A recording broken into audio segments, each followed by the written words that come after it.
But when I started reading and when I started implementing certain things that the Prophet Muhammad sallallahu alaihi wasallam used to do in his life, I fell in love with the Book of Allah.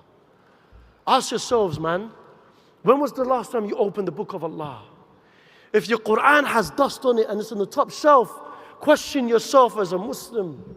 If your Salah has rust on it and you haven't perfected your wudu, you haven't perfected your words during Salah, question yourself, O Muslims.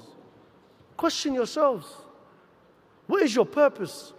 Allah subhanahu wa ta'ala has created you for one thing, and to worship Him alone. The right of Allah we forget and we neglect. What is the right of Allah subhanahu wa ta'ala? To worship Him alone without associating any partners with Him. But we do. We worship something else other than Allah subhanahu wa ta'ala. What do we worship? We worship our desires.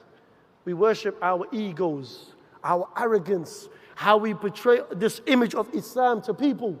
We are letting ourselves down, and the people and the ummah. Because everything we do in secret, wallahi, has an effect on every single Muslim that's out there. We are one ummah, as the Prophet Muhammad sallallahu alaihi wasallam described us as one body. If a part of us is in pain, then the whole body is in pain.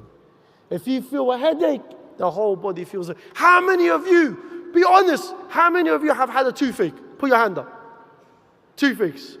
MashaAllah, for those of you that haven't had a toothache, you're not eating the right sugar. You need to get that in your system some more, inshallah. But I've had a toothache. Your whole night, your whole body is fighting against this one pain that is allocated in your mouth. So imagine us as a Muslim. We are suffering. And wallah al-azim, we need to rectify ourselves.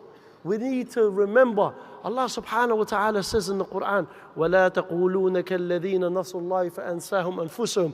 Do not be like those that forgot Allah. For indeed, Allah will make you forget yourselves.